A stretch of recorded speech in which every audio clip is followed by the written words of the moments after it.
Hollandais Ango, même dans la haine contre Joseph Kabila Kabange. Ceux qui ont commis ça, les lots ont mené à Joseph Kabila. Pour on a une en tant que pasteur au Sambelaye, aucun de cela. Mais abandi ko finga ye, ko finga wana, abandi ko kumisa, c'est-à-dire que azana haine. Donc, donc, même si on a une église, et puis on a quatre églises, na zomi tuna, na quatre églises na ye, et ça la kaka tribu mo connaît ça la parce que au cause là, ata oboti bana na yo, dengo zawa, mo pensa ça. Bana na yo nyos bakolanda. Mi beko na yote, bana nyoso bakozala ilongi na yote. E oza kamala mususu, bozana ndako. Oh, yo sa kipini. Oh, ngana za Barça. Oh, ban baza so na Real. Oh, naza Vita. Oh, naza so qui a Renaissance. Eza kabongo.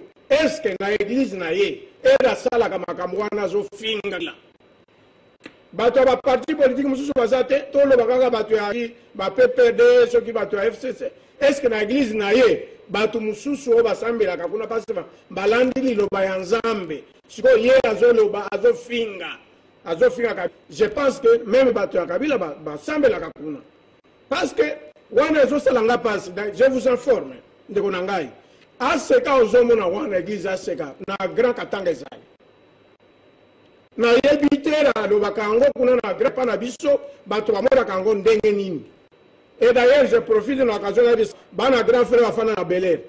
À partir de l'année bon mekali susu kene na église a passé mon konate. A pasteur te.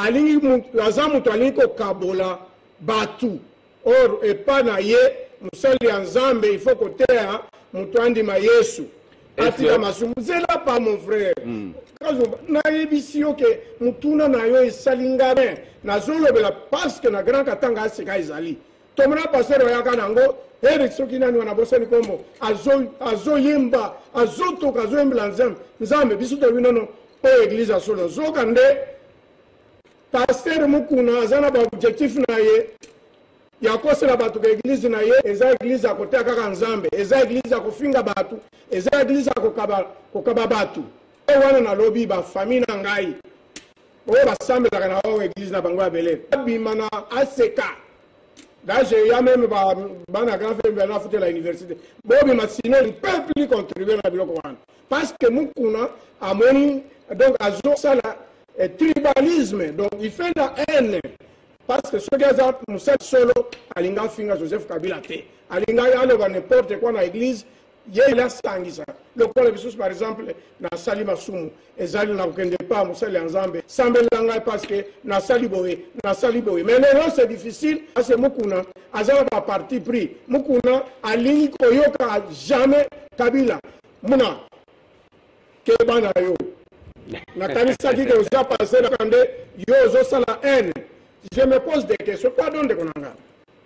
Si koyo, denge ozo baloba, ozo finga, c'est-à-dire que l'église na yo, ezaka tribu moko, de yango, ozo prêcher bien, parce que baza lésé, na minitoy. Baza lésé makambo zoloba. Donc, c'est-à-dire que ozo kabola na eglambe toza bon mon côté. Au contraire, Congo, biso atange biso ba congolais tolinga to fanda bomoko pona inte ya mboka ekende liboso d'ailleurs même ndeko na kazu ba lobi mokonza mboka ya sika era alobaka Joseph Kabila ndeko na yeti omoyo ndenge obandi ko sala 4 minutes oyo président de la République a eu pouvoir la tunio obosani ke na 23 ba élection ezali sikoyo ba élection soki ezali Katanga mi retrouver lésé to province Songolo et mi retrouver lésé yo kanisi po moto aza le président de la République akozala voter ka province moko yebela ko rendre mauvais bato azo diriger mboka te na biloko ozona so moto atindaka yo ete ayo ke 2020 zali ndenge yo olingi kaka kokende kovote chef de l'état na yebi te oya kopostile jour tokoma ba 2023 parce que nzela nano eza molai toyebi te soki yo koprêche kaka tribu moko ebanda kovote yo moko mais tolobi boye pose à la présidente de la République en Boka, il faut pas voter par les Congolais. Comme tu veux diviser, continue à vous diviser. Parce que yo, aux un objectif na yo, ce qui n'a tindaki yo, Zambie a pambola yo. Mais biso toboy division, toboy un Namboka, parce que nous sommes indivisibles. Président Kabulo, est-ce que ba message oyo ezaliko tambola mikolo na bakambia ba matonga ya Nzambe ndingisa oyo ozaliko tanga ya passer mukuna? Est-ce que ko réussir ko kabola Félix Tshisekedi na Joseph Kabila? Il est impossible de diviser Joseph Kabila na président Félix Tshisekedi. Donc, on a développé ma capacité parce que c'est difficile. Parce que bazabande. Naza kutu na commentaire. Sauf Tata Wana, comme Alingi Koloba, il y a Monique Télévision, za pona lukumu na ye. Mais tant que mususu azolinga pe ba pesa tamwa seni non a remplacer pengo imulunda. Est-ce que mutu lokola wana muku na ba pesa seni? Vraiment ngai na kosenga na bi matana mboka.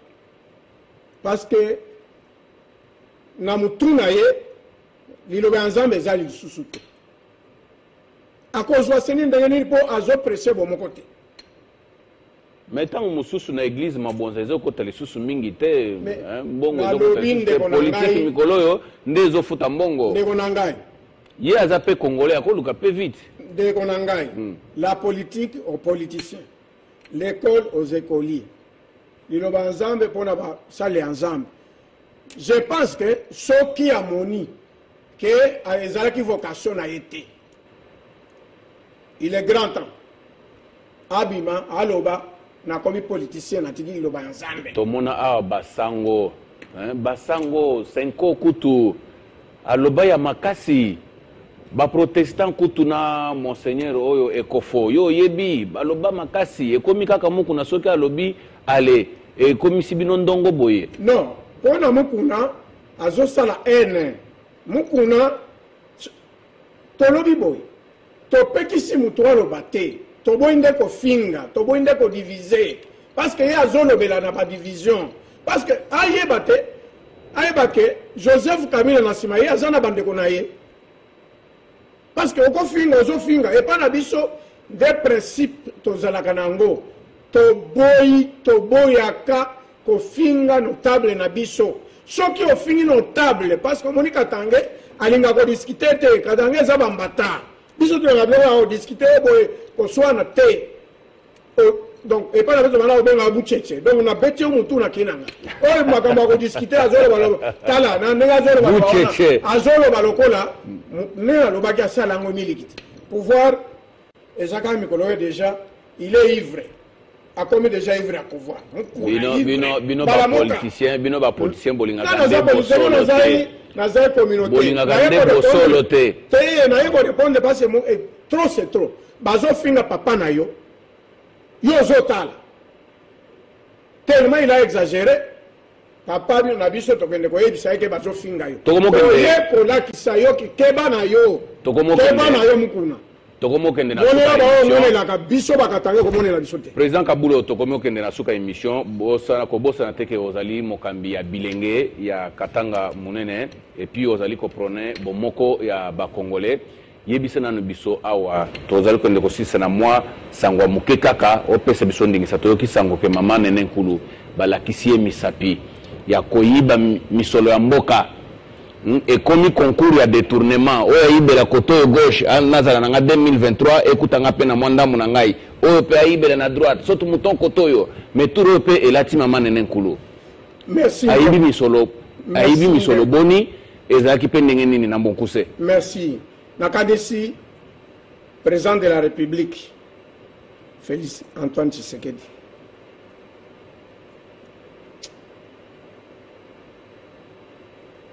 Na lingina yebisa mokonzi ya mboka ke batu ba exagérer mutu alamuki na tongo ake ko porter plainte mutu alamuki na tongo ake ko porter plainte est-ce que baka momusu ezali akosala te kasi justice papa ata justice yango parce que oyebi kofunda oyo tokenda kofunda yo lingi justice te non justice elevaka nation nalobeli yango mpo nazoseka du fait que avant okende na document kokende kofunda mutu na l'état zala sur ya makambo ozoloba parce que sinon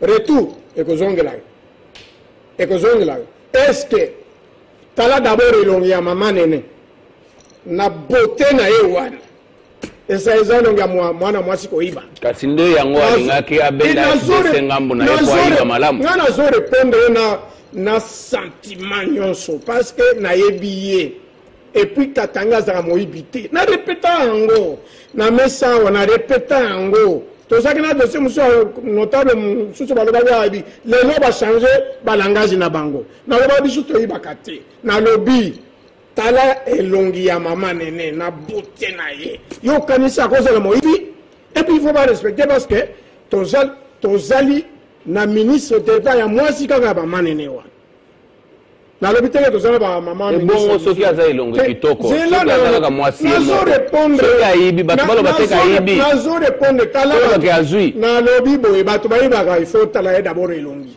kende na bakasho bato oyo bayibaka kotalaka elongi eza ya kobebabeba mama nene akoyiba te d'ailleurs pour votre information je pense cour des comptes esala rapport epai ya mama Janine Mabunda oyebi ke biloko bazosala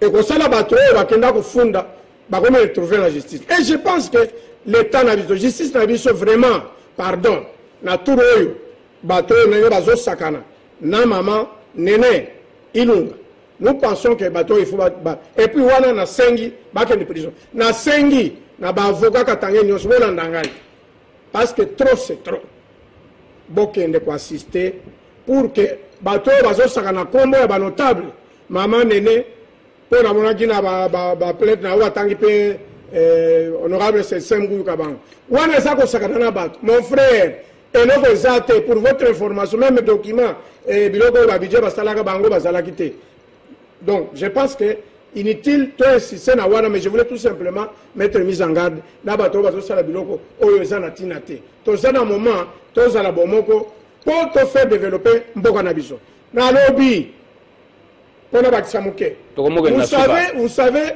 mosala na biso jeunesse na minute oyo mosala na biso jeunesse c'est de faire un effort chaque jeune apesa sa contribution pour le développement ya mboka tozala besoin lisusu te ya bato kodesere biso kono basali boye je pense que oyo tant koma area oyo opose nga question na réponse ekozala kuna na parquet kuna bakenda kofunda réponse quoi il n'y a rien ils sont agités bakoyoka soni écoute au contraire bango bakende prison. Merci beaucoup bandeko awa nde tosukeli na émission na biso bikuke ya totimola ezali polele pona mutu nyonso oyo azali na makanisi ya kotonga mboka ya Congo pe kosenga bomoko ya bai congolais bisika nyonso bozali bo tikala malamu.